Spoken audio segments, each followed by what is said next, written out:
ओम विश्वानि देव सवितर्दुरितानि परासो यद्भद्रं तन्नयासु। ओम शांति शांति शांति।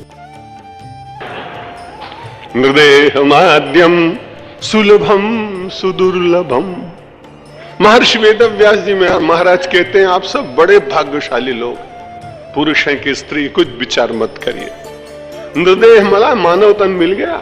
नृदेहमाद्यम सुलभम, जो संस्कारी लोग हैं उनके लिए तो सुलभ है। परमात्मा भी बहुत विचलित होता है। वो निराकार निर्गुण ब्रह्म सगुण साकार होकर इतना विचलित होता है कि मैं भी तो एक बार मानव बन के आऊं।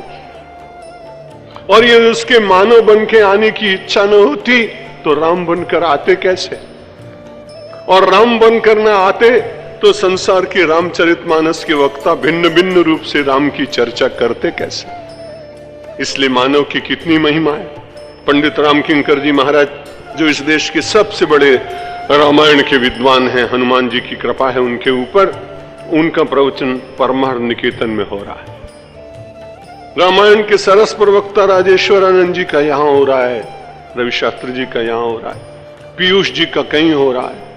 अगर भगवान स्वयं मानव बनकर ना आता तो मुझे ऐसे लगता है कि अधिक मास में कथा किसकी कहते, कथा किसकी सुनते। इसलिए परमेश्वर ने भी मन में विचार किया कि मनुष्य का तन प्राप्त करना ये भगवान की बड़ी कृपा है। स्वागतम विराजी। नृदेहमाद्यम सुलभम सुदुर्लभम प्लवम सुकल्पम गुरु करुणोधारम। हम सब लोगों को जो मानव तन मिला है, शास्त्र का तय ले जाते हैं, वो तो बहुत क्वचित। भारत माता मंदिर की ओर से 4 वर्ष पहले एक 13 वर्ष की कन्या को हम सब लोगों ने पुरस्कार दिया, रूपाली को। 13 वर्ष की बालिका थी। हम सब लोग उसको देख के बड़ी दुबली पतली सरल सी, और मैंने तो आश्चर्य किया कि इसने 26 माइल का इंग्लिश चैनल पार कैसे किया होगा। लेकिन इंग्लिश चैनल पार कर गए। और उस समय उसके साथ में कई लोग, सारी दुनिया के लड़कियां लड़के तैर रहे थे और लगता नहीं था कि वो पार जाएगी। लेकिन उसके पिता बड़े स्वदेश के भक्त थे, अपने राष्ट्र भक्त थे। बार बार लोग कहते कि तुमको शार्क मछली खा जाएगी, धीमे धीमे करो। और जो उसका उत्साह तोड़ने वाले लोग थे, वो सब इंग्लिश लोग थे, यूरोपियन लोग थे। उनको लगा कि भारत का नाम नहीं होना चाहिए। भारत से बहुत लोग अंतर में द्वेष करते हैं अभी भी। और वो चाहते थे कि लड़की किसी तरह से आगे न जा पाए। तब उसके माता पिता, जो साथ के मोटर बोट में चल रहे थे, उन्होंने कहा, चिंता नहीं, तुझे शार्क खा जाए तो खा जाए, पर हिंदुस्तान का नाम नहीं। के कारण 4 सेकंड पहले वो प्रथम सारे संसार में रही। तो यहां रूपाली बहन आई, छोटी सी बालिका। हम लोगों ने उसे समन्वय पुरस्कार दिया, बड़ा अच्छा लगा। लेकिन हम लोग तो नहीं तैर सकते ना। उदाहरण इसलिए दिया कि कोई कोई कभी कभी, लेकिन वो भी भवसागर को तो पार नहीं कर सकती थी ना। वो तो इंग्लिश चैनल को पार कर सकती थी। तो नृदेहमाद्यम सुलभम सुदुर्लभम प्लवम सुकल्पम गुरु करुणोधारम। परमात्मा ने हम सब लोगों को मानव का तन नहीं दिया है, प्लवम नौका दी है, नौका। और नौका भी कैसी बढ़िया। दुनिया की जितनी नौकाएं हैं, कहीं भी चले जाइए, यदि उसमें छिद्र हो तो उसको पास नहीं किया जाएगा। उस नौका को बनाने वाले चाहे कितनी अच्छी नौका बनाए, लेकिन जब उसका कुशल कारीगर है तो सबसे पहले यही देखेगा कि इस नौका के भीतर से जल तो नहीं जाता है, इसमें कोई छिद्र तो नहीं रह गया। लेकिन मारे मेरे परमात्मा, तूने मानव तन की नौका बनाई और 9 छिद्र, और इसमें 9 छिद्र रखे। प्लवम सुकल्पम, कितनी बुद्धिमानी से इसकी कल्पना की है, इसको बनाया है। प्लवम सुकल्पम गुरु करुणोधारम।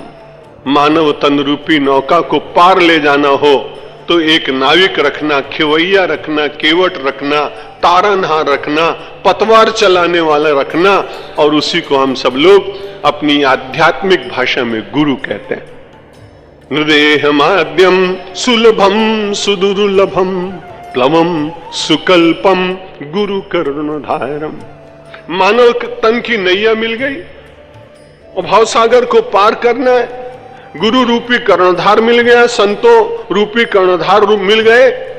और उसके बाद फिर भगवान से प्रार्थना करो कि महाराज गुरु की कृपा तो है, लेकिन मेरे अपने पूर्व जन्म के संस्कारों की आंधी ऐसी विपरीत चल रही है, इसलिए इसमें मेरी गति नहीं हो पा रही, मैं इसमें प्रगति नहीं कर पा रहा हूं। जब भगवान से प्रार्थना करेंगे तो एक बड़ा लाभ होगा।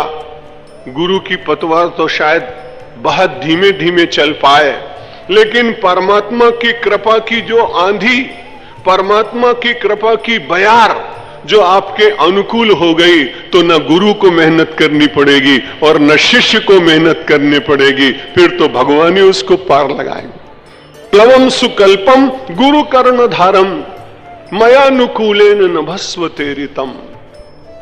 वो परमात्मा अनुकूल हो जाए और उसके द्वारा वो सुंदर अनुकूलता का पवन उसे जीव अनुभव करने लगे, तो मनुष्य के जीवन का कल्याण हो जाता है, वो तर जाता है, वो पार हो जाता है।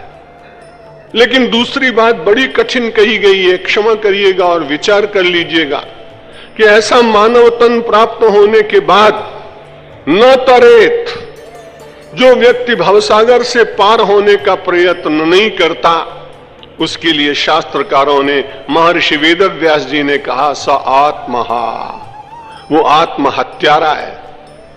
अभी आप श्रवण करेंगे माननीय स्वामी राजेश्वरानंद जी महाराज से उनके प्रसंग में, लेकिन गोस्वामी तुलसीदास जी में मानो ने यही बात कही कि जो न तरे भव सागर नर समाज यस पाई, सोकृत निंदक मंदमति किया तमुहन गति जाए। न तरेत स आत्मा, जो महर्षि वेदव्यास जी ने कहा वही गोस्वामी तुलसीदास जी महाराज ने कहा। इसलिए मैं निवेदन कर रहा था, अपने मन को, अपने प्राणों को, अपने चित्त को, अपनी बात को, अपनी कथा को भगवान के साथ निरंतर जोड़ते रहिए। मत चित्ता मदगत प्राणा बोधयंत परस्परम कथयंत माम नित्यम तुष्यंति च रमन्ति च। कोई आदमी कहता है खिलाड़ी है, बहुत अच्छा खिलाड़ी, शतरंज का खिलाड़ी। मैंने एक खिलाड़ी को देखा, उसे भोजन का याद स्मरण नहीं रहा, उसे जल पीने की स्मृति नहीं रही। परिवार में कोई आए तो उसका पता नहीं लगा, उसकी बाजी जब तक खत्म नहीं हुई उठा नहीं। मैंने उस आदमी से पूछा, तुम्हारा तो देहाध्यास टूट गया, तुम शतरंज का खेल क्या खेले, तुमने तो अपने देह का भानी बुला दिया। उसने कहा महाराज, शतरंज का खिलाड़ी ही जानता है कि शतरंज में जब आदमी का मन रम जाता है तो दुनिया दिखाई नहीं पड़ती। अगर शतरंज के खेल का खिलाड़ी इतना रम जाता है तो मेरे भाई बहन, आप भी भगवान के नाम में इतने रम जाओ, रहो दुनिया में पर दुनिया दिखाई न पड़े, ऐसी शक्ति परमात्मा आपको देगा। बाजार में जाओ पर बाजार की चीजें हो। फकीर कभी कभी जाता था, लोग उसे देखते थे तो लगता था बार बार आता है तो कुछ खरीद के दे दे, शायद इसलिए आता होगा पैसे नहीं होंगे। तो उसने कहा तो मेरे लिए कुछ मत करो, मैं तो यूं ही घूमने निकल पड़ा हूं, बाजार से गुजरा हूं, खरीदार नहीं हूं, दुनिया में मैं रहता हूं, तलबगार नहीं हूं। परमात्मा करे आपकी ये तलबगारी कम होती चली जाए और राम रस में आप डूबे। श्री राम जय राम जय जय राम।